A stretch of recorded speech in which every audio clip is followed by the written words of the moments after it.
Saya ingat saya mula um, sesi pada petang ini. Bismillahirrahmanirrahim. Assalamualaikum warahmatullahi wabarakatuh. Terima kasih kepada utamanya Puan Sheila, Puan Sheila penyelaras untuk CDL Inson Negeri Sembilan, Encik Muhammad Izzuddin selaku kita punya pasukan sokongan teknikal yang menyediakan kemudahan pautan kita pada petang ini, dan juga pada semua rakan-rakan guru yang hadir pada sesi kita siri yang ke-27 siri ke-27. Saya masih lagi akan membincangkan tentang maklum balas. Ini adalah minggu yang kelima kata silap saya. Saya membincangkan tentang maklum balas ini, kepentingan maklum balas dalam usaha kita untuk menyokong pembelajaran anak-anak. Ya. Pada minggu lepas saya ingat saya ada sentuh tentang model maklum balas untuk membugarkan pembelajaran. Saya kata saya tak sempat habis menerangkan tentang model berkenaan. Okay.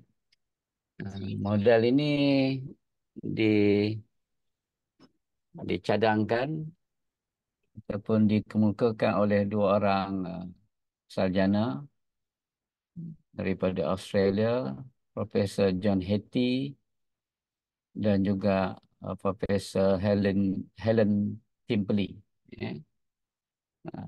Kedua-dua sarjana ini mengemukakan idea tentang model untuk maklum balas kerana mereka mendapati bahawa maklum balas ini ataupun feedback merupakan 10 inisiatif yang paling berpengaruh untuk pembelajaran murid.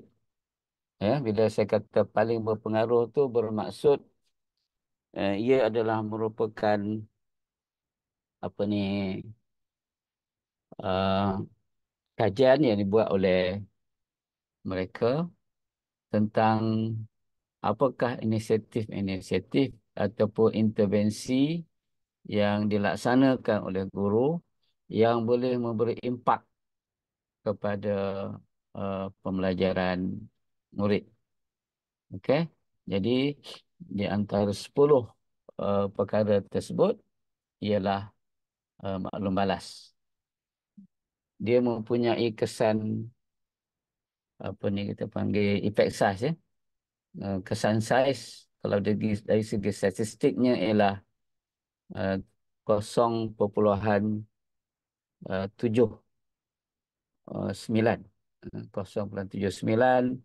Ada kajian yang menunjukkan 0.70, dan saya semak data yang terkini yang di dalam di dalam website uh, John Hattie tentang visible learning. Dia punya meta text ialah 0.51. Jadi dia masih lagi mempunyai effect size yang besar. Effect size, ya. Effect size ni maksudnya apa? Maksudnya kalau cikgu mengajar setahun, sepatutnya anak-anak belajar setahun juga. Dia cara kita mentafsirkan effect size itu mengikut meta-analisis yang dikemukakan oleh John Hattie itu begitu. Kalau kita baca buku dia pada 2008, dia dia panggil visible learning. Dia kata kalau guru mengajar setahun, anak-anak belajar setahun. Itu efek size-nya ialah 0.4. 0.4. Kalau efek size-nya 0,2. Apa maksudnya? Maksudnya guru mengajar setahun, tapi anak-anak belajar 6 bulan. 6 bulan lagi? 6 bulan lagi anak-anak tak belajar. Maksudnya pengajaran guru itu tidak memberi impak kepada anak-anak sepenuhnya. Dia banyak memberi impak separuh saja. Jadi kalau efek saiznya 0,4 tadi, iaitu cikgu mengajar setahun, anak-anak belajar setahun, itu 0,4. Kalau dia 0,8, dua kali ganda daripada 0,4 itu bermaksud cikgu mengajar setahun, anak-anak seolah-olah dia belajar 2 tahun. Itu maksud dia punya impak dia, 2 tahun. Maksudnya sangat berkesan pengajaran guru itu, sehingga kan walaupun dia mengajar setahun, tapi kesan kepada anak-anak seolah-olah anak-anak itu belajar 2 tahun. Itu cara kita menginterpretasikan efek SAS berdasarkan kepada statistik kajian yang menggunakan kaedah meta analisis. Ya. Jadi kalau kita lihat efek saiz ini, kalau 0,79 tu hampir 2 kali ganda lah. Maksudnya guru mengajar setahun dengan guru mengamalkan, mempraktikkan maklum balas, anak-anak belajar seolah-olah 2 tahun. Jadi dia punya, jadi seolah-olah anak itu belajar hampir 2 tahun. Jadi sebab itu kita kata bahawa sesuatu intervensi, sesuatu amalan yang dipilih oleh guru terpenting untuk menentukan sama ada intervensi tersebut mempunyai impak ataupun tidak kepada pembelajaran anak-anak. Okay, efek sah yang paling tinggi dalam kajian John Hattie itu ialah dia panggil collective teacher efficacy. Okay? Collective teacher efficacy.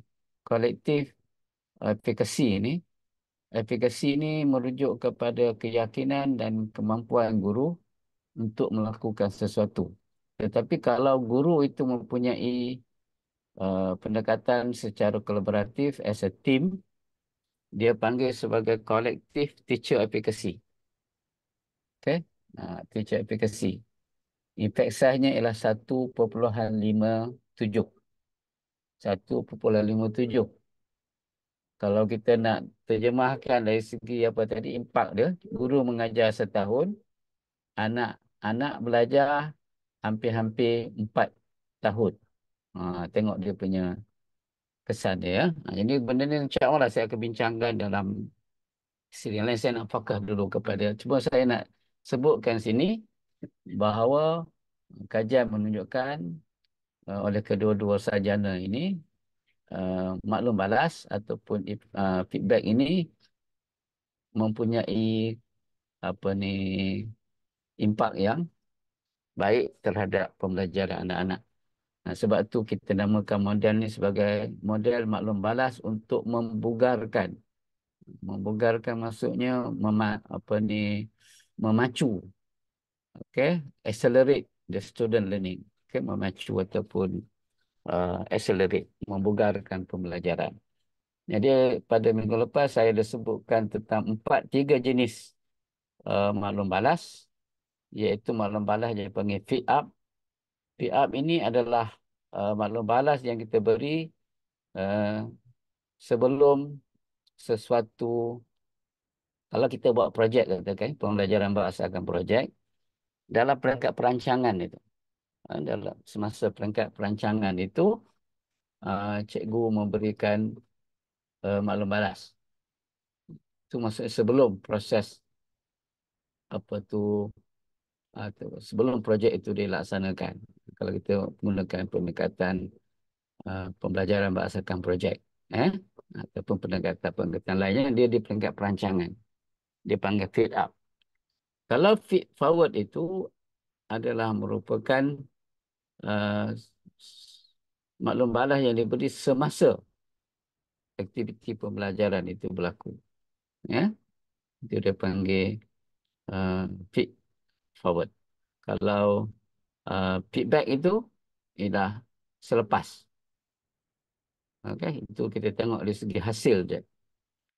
Bagaimana keberhasilan pembelajaran berkenaan. Jadi ini 3 jenis uh, feedback ya. Sebab saya perhatikan bahawa kita banyak memberikan fokus kepada jenis yang ketiga, iaitu jenis feedback itu. Benda itu dah selesai, okey, barulah kita bagi feedback. Jadi bila dah selesai tu dia tak boleh ubah apa yang dia dah buat. Cuma dia boleh gunakan apa yang maklum balas yang kita berikan itu untuk tugasan yang lain nanti. Tapi kalau kita laksanakan feed up dan juga feed forward tu, jadi anak-anak boleh gunakan maklum balas itu untuk tugasan yang sedang mereka uh, laksanakan. Jadi dia agak berbeza sedikit. Okay? Jadi ada 3 tahap.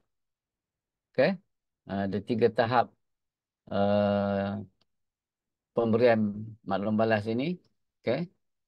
3 tahap maklum balas tu boleh kita gunakan, diaplikasikan. Yang pertama pada tahap melaksanakan sesuatu tugasan. Tahap tugas ya. Sejauh mana tugasan itu anak-anak fahami dan boleh mereka laksanakan. Ini kita bagi feed up lah. Ya. Itu tahap yang pertama. Tahap yang kedua, dalam bahasa Inggeris, tahap ini adalah stage. Okay? The task stage, the process stage, self-regulated stage, and the safe stage. Jadi 3, 4 tahap. Tahap yang kedua ialah tahap proses.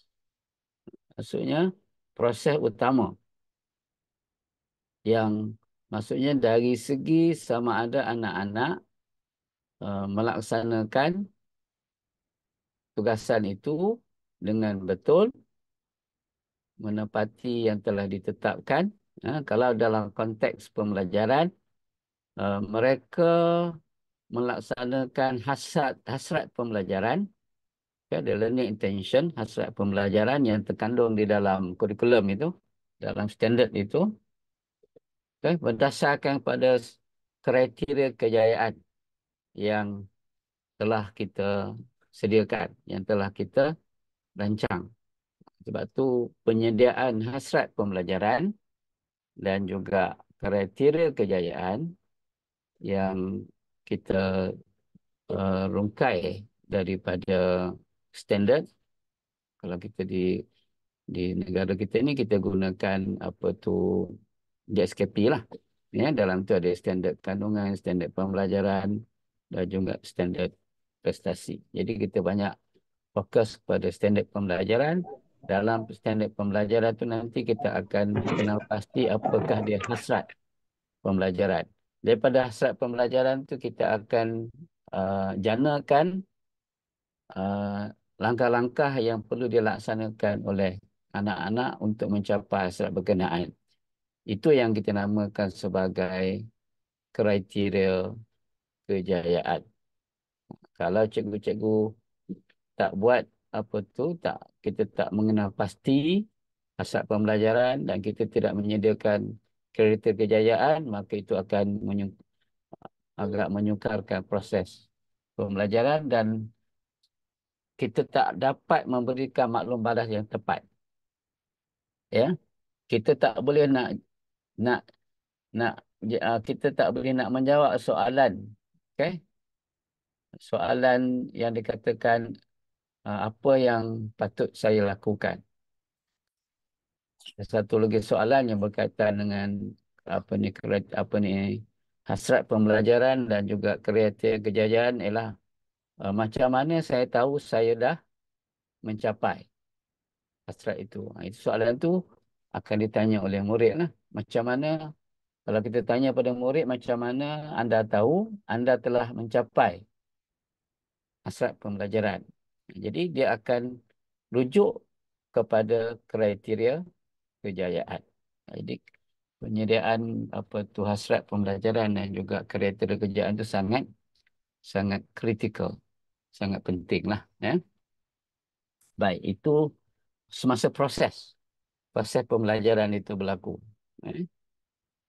Yang tahap yang ketiga ialah tahap self regulation. Self regulation. Di mana dalam peringkat ini sudah sampai ke peringkat kita panggil mastery lah. Ya, sampai peringkat mastery anak-anak telah menguasai pengetahuan dan kemahiran. Okay? Jadi bagi anak-anak yang mempunyai keupayaan menguruskan pembelajarannya yang kita namakan sebagai self-regulated learners, self-regulated learning, okay? Dia mengamalkan self-regulation, mengamalkan self-regulated learning, pembelajaran uh, terarahkan diri, okay? Ataupun dalam masa kita panggil regulasikan diri, anak-anak ni mempunyai keupayaan untuk menguruskan pembelajaran dia. Apa ciri-ciri keupayaan menguruskan pembelajaran dia? Pertama, dia boleh memantau. Dia memantau diri dia. Setakat ni saya dah sampai ke mana. Okey? Dan dia boleh menentukan arah. Dia boleh menentukan arah apa apa yang perlu dia buat seterusnya. Okey? Dan yang akhir sekali ialah dia boleh menilai apa ni proses pembelajaran yang telah mereka lalui. Okey, ini pun nanti perlukan kepada penerangan lanjut lah. Bagaimana kita uh, menyediakan anak-anak yang mempunyai kita panggil apa ni pembelajaran regulasikan diri. Okey, pembelajaran regulasikan diri. Sebab dia melibatkan proses metakognitif, dia melibatkan proses apa tu bila kita kata metakognitif, dia melibatkan sama ada metakognitif knowledge dan juga metakognitif strategies. Ini semua tu perlu dibincangkan dalam sesi yang lain. Cuma saya nak maklum kat sini bahawa anak-anak, kalau kita bagi dia ruang, kita pindahkan tanggungjawab pembelajaran kepada mereka secara beransur-ansur, maka mereka boleh menjadi seorang uh, murid yang kita panggil murid yang mempunyai regulasikan diri. Dia tak banyak sangat bergantung kepada orang lain untuk menguruskan pembelajaran dia. Kalau anak-anak yang tak dilatih, yang tak apa ni kita panggil tak diasuh untuk bertanggungjawab terhadap pembelajaran mereka, maka mereka akan banyak bergantung kepada orang lain. Kalau tak disuruh, dia tak buat. Nah, dia kalau kita tak buat gesaan, maka dia tidak bergerak. Ini kalau pepatah Melayu dulu dia kata laksana pahat dengan penukul. Sekali tukul, sikit masuk sikit. Itu tukul lagi. Dia kita tak boleh jadi begitu. Ya? Jadi kita kena latih anak-anak ini untuk bertanggungjawab terhadap pembelajaran dia. Dan ini sebenarnya boleh disokong melalui maklum balas. Maklum balas boleh menyokong. Nanti saya nanti selepas ni saya akan tunjukkan bagaimana pula pendapat sarjana yang lain yang boleh memberikan sedikit pencerahan tentang peranan feedback ini untuk membina anak-anak yang mempunyai regulasikan diri.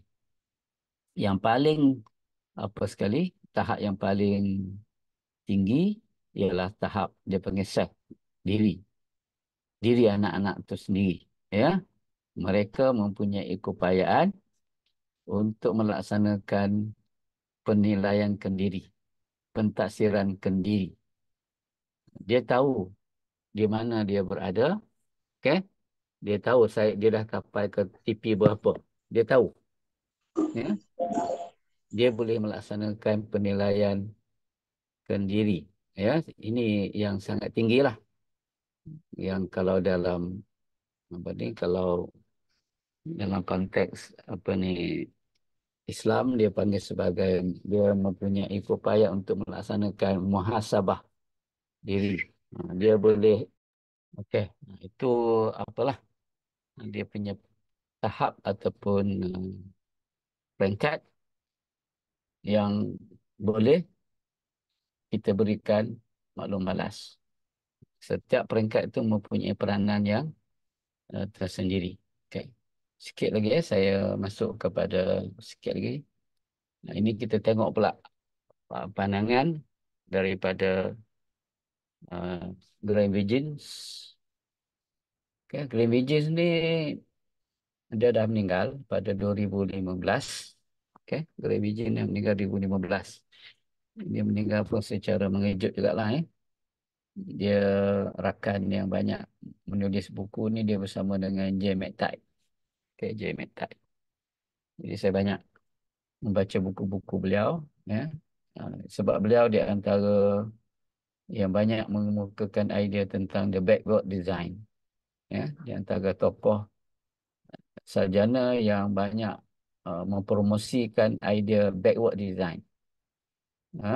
Dan juga apa ni UBD, understanding by design. Sebab dia yakin bahawa pembelajaran tidak boleh berlaku secara kebetulan.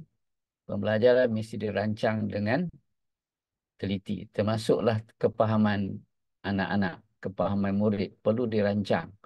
Dia tak boleh dapat dengan secara kebetulan. Ya? Jadi sebab tu dia banyak memberikan fokus kepada understanding, kepada kepahaman. Baik, kalau mengikut Graham Wiggins, ada 7 kunci keberkesanan maklum balas. Saya ingat saya sentuh the first 3. Dia ada 4 tu saya akan sentuh insya-Allah pada minggu depan. Dan mungkin saya akan juga kongsikan tentang satu lagi model, dia panggil TAG. Okay, TAG. TAG. Okay. Jadi nanti tu saya akan sharekan model TAG itu untuk memantapkan lagi usaha cikgu untuk melaksanakan maklum balas ini. Pertama, kalau ikut Graham Wiggins, maklum balas yang baik ialah maklum balas yang berkait tentang penetapan pencapaian matlamat. Kalau ada matlamat, kalau dalam konteks pembelajaran, adanya hasrat pembelajaran. Kalau anak-anak ada hasrat pembelajaran, maka peranan maklum balas itu sangat baik ataupun memberi impak yang tinggi kepada bagaimana nak mencapai hasrat pembelajaran berkenaan. Kalau tak ada matlamat, kita nak bagi maklum balas macam mana? Dia pun tak tahu ke mana dia nak pergi. Kalau kita ibaratkan pembelajaran satu perjalanan, anak-anak tu tak tahu ke mana dia nak pergi. Ya? Dia nampak orang pergi, dia ikut je.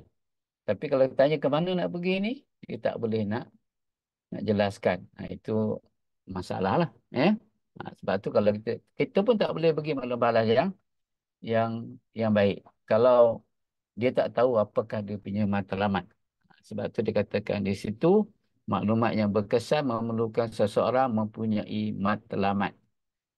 Pembelajaran mesti ada matlamat yang saya sebutkan tadi sebagai hasrat pembelajaran kepada anak-anak itu. Anak-anak itu kalau kita tanya, hari ini kita nak belajar apa? Dia boleh arahkan. Satu, hari ini saya nak belajar 1, 2, 3. Maksudnya anak-anak itu ada matlamat. Dan disitulah nanti peranan maklum balas. Yang kedua, matlamat yang berkesan ini ialah matlamat yang pertama dia ketara, boleh apa tu dilihat, boleh dioperasikan, eh, ah, dan dia perlu transparent ataupun telus. Telus ni maksudnya apa? Maksudnya dapat ditanggapi oleh anak-anak secara langsung. Maksudnya langsung, telus ni maksudnya langsung.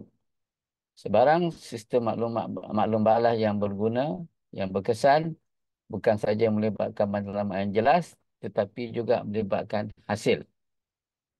Jadi saya suka kaitkan ini dengan kriteria kejayaan.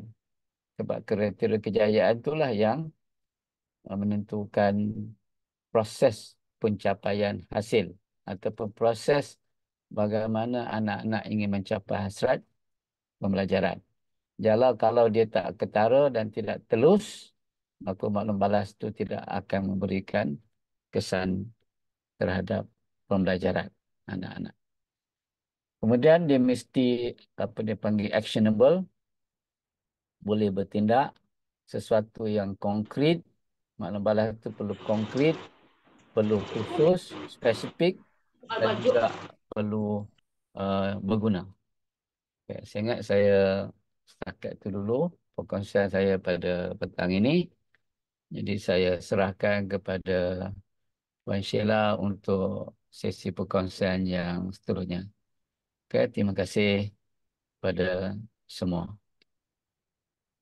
Terima kasih doktor atas perkongsian yang menarik. Saya cukup tertarik dengan penulisan kriteria kejayaan. Sebenarnya di PD semenjak tahun 2017 memang kita galakkan guru-guru untuk berkongsi kriteria kejayaan dengan pelajar supaya mereka ada sense of belonging and sense of learning di mana mereka berada dan ke mana arah tuju mereka. Jadi dengan penerangan doktor mengenai feedback di mana stage proses session tu memang mengenai dengan kriteria kejayaan. Jika cikgu-cikgu atau kita sama-sama dapat menggunakan atau amalkan penulisan kriteria kejayaan, memang pelajar kita akan tahu di mana mereka berada dalam PDP berkenaan. Terima kasih doktor atas perkongsian sebentar tadi.